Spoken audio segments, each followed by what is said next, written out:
of your biggest failures / opportunities for learning and growth were?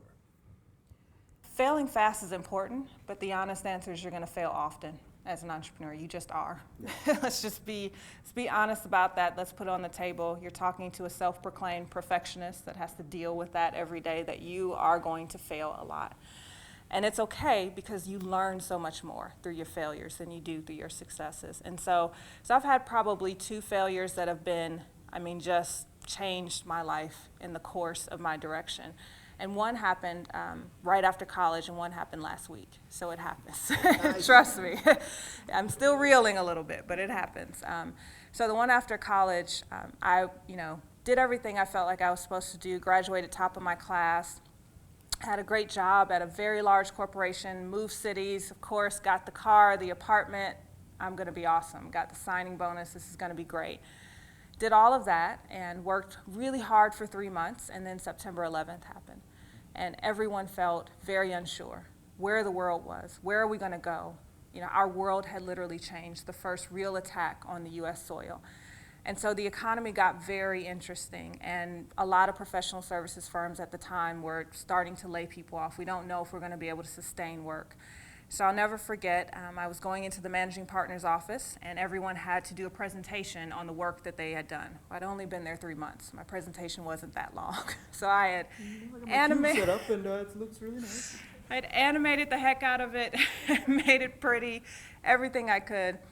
Walked in with my little laptop, nervously sitting down, this junior staff person talking to the managing partner, and he looked at me and said, "No need to open that laptop.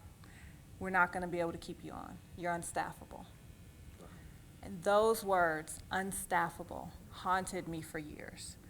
It fueled me in a good way to prove I'm more than just staffable. I can do this. And so being laid off your first job, it changes you. And what happened right after that was no one was hiring. So I really struggled to find work, really struggled to make my way. Did whatever it took to keep food on the table, but I think it really helped shape who I am. It helped me realize that no one's going to outwork me, that I will do what it takes to survive, to take care of myself. So that was really the first one. The last one really was literally last week. So I was working on a major client project. I had given everything I thought I could to this client, and every deliverable that I gave felt like literally cotton candy being formed. It just kept evaporating. I would shape it, I would make it pretty, I'd shoot it over, I thought it was strong, and then it would just evaporate. So we went through about 3 rounds of this, and painfully, I think the client and I both had to come to the acknowledgement of maybe this is not the right fit. Maybe your project and my skill set are not the right fit, and that was hard to say. That's really a hard moment after doing this for 15 years, having done it on very high levels, to say, maybe this is not the right project. So a few cheeseburgers later. I'm from the Midwest. I'm a cheeseburger gal. When it's tough, go get a cheeseburger. So a few cheeseburgers later, and some talks with my husband and some of my other closest friends, who just looked at me and said, sometimes it doesn't work, and that's okay.